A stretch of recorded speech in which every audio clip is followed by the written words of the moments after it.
Hi, it's Sherry. I do have a request to see some of my garb on me, so I'm going to try and film me wearing different things I've actually made myself.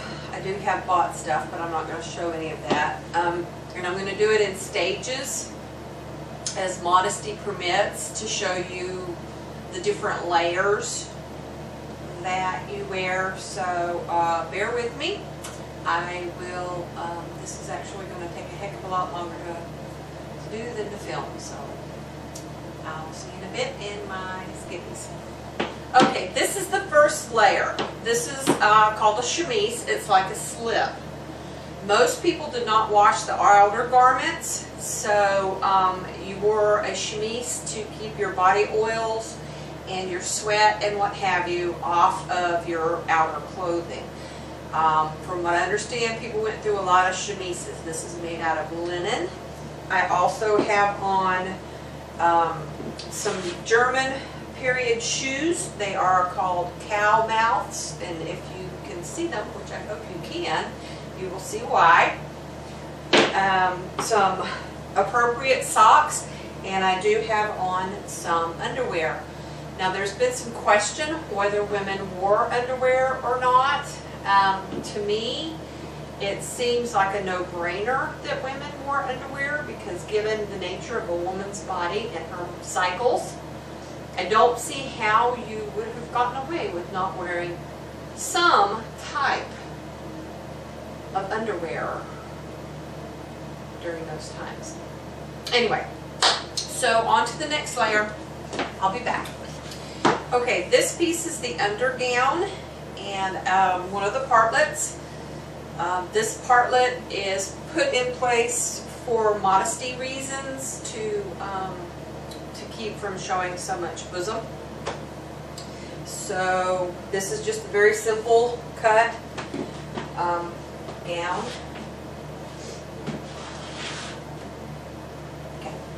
Okay, at this point I'm going to put my pockets on. They didn't actually have pockets back then, and so you had these little things here that are just literally pockets that you wore under your clothing or out of your clothing if they were decorated, but obviously mine are not decorated, they're very plain. And so I'm going to put that knot back there and wear these so that I will have some place to put my money and what have you. So there's my pockets on. Okay, here it is with the outer dress on, the gown.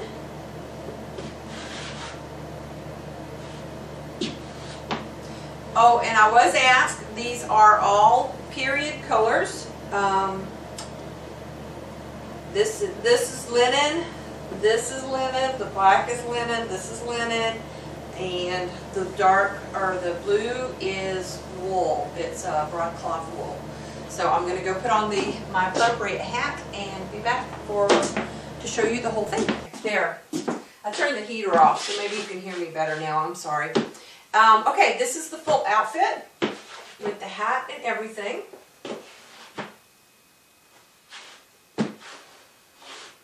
So one of the problems I run into with wearing headwear is a lot of times they were pinned on to your hair. You would like braid your hair and put it up in a bun and what have you, and pinning it to your hair is really what kind of kept it on your head.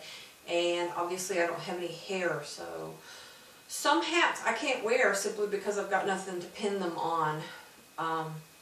Anyway, but that's a little problem I have with it. But okay, well, took quite a while to get this on. But there it is. And when she was working, she would have taken this and pinned it back to get it out of her way so that she could work and do her job. So, okay. This is the 16th century Flemish working woman's attire.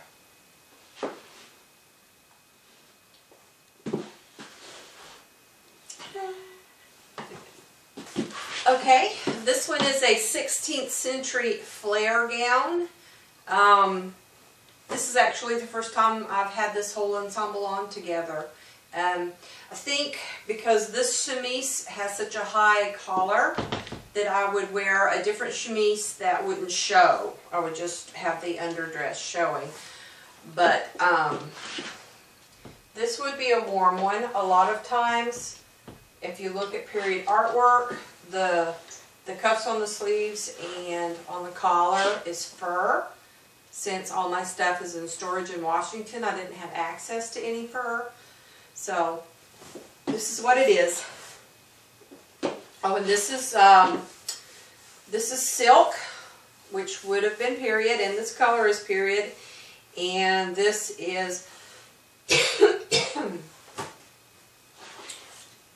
no, I'm not going to remember the name of what kind of fabric this is. Sorry. Okay, so this is damask. So one color damask, and that is period also.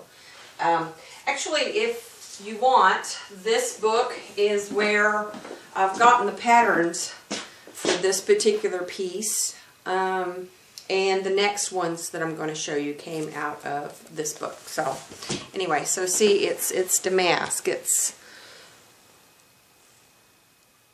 You see a lot of damask at Christmas time. Anyway, so that's this outfit. And I will go back in time a little bit and show you some more things. Okay, this one is a 14th century woman's finer coat. It is made of linen in chocolate brown. It's very comfortable, form-fitting. It does have some nice detail in the button work.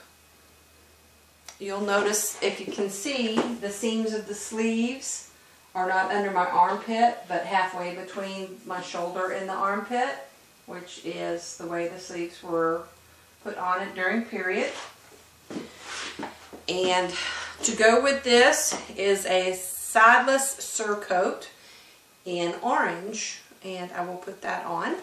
This is the orange Sideless Coat, also called the Gates of Hell, because the church disapproved of the fashion because it showed a woman's figure, which was a big no-no. So, and to go with this one, I am wearing a turban.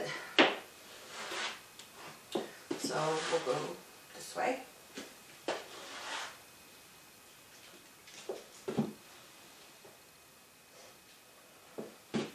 These are very comfortable. The Sideless Coat is made out of linen, and so is the turban. So, a little closer look.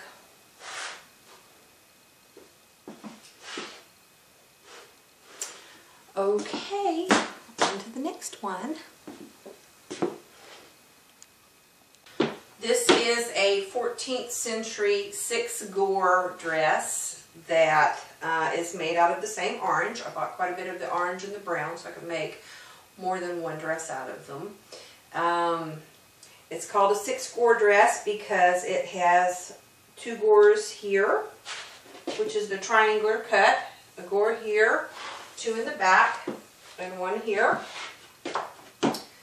And I still have the turban on with this, and I also have a hood that can be worn with it.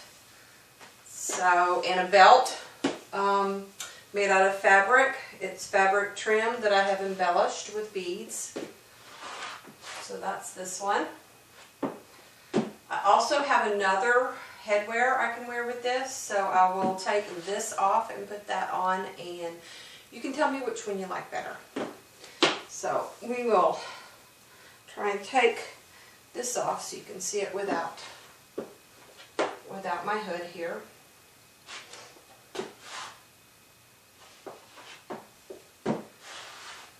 I haven't worn this one anywhere yet.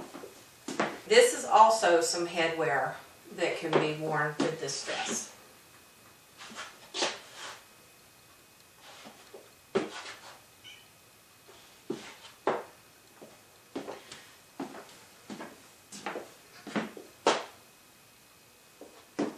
Pick this up a little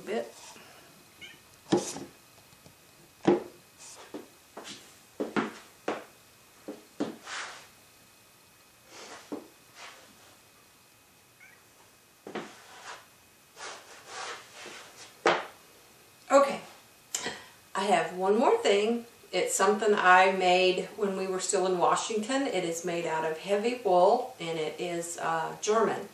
So I will put that on and be right back. Okay, so this is the wool. It's 100% wool, German, 16th century German attire. This is one of the ones that I generally have help putting on. It's really difficult to get it on by yourself and get your chemise adjusted, so you'll notice in the back that the chemise is crooked. Try as I might, I can't get this one to go down. Anyway, when I turn around, you'll see what I mean.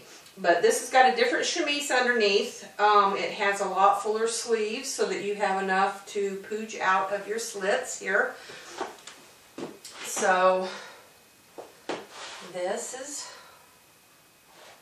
this one. This was, I believe, my first attempt to make this type of gown. It probably weighs 8 or 9 pounds. It's quite heavy. I wore this quite often in the winter in Washington to go to the feasts because there was generally snow on the ground. So this was a really good choice to wear in the snow. I don't know how much use I'm going to get out of it here, but it was a good choice for the snow. So I need to adjust my rings here. I think if I moved my rings back, I could close that better. But anyway, there it is.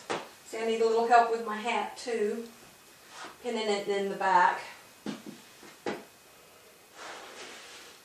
So this is my German. I have a better German made out of cotton that's more appropriate here, but of course it's in storage. So, okay, that's it for what I have here. This is the only thing that really got brought from Washington, because one of the last things we went to was in the snow, because we left Washington in March.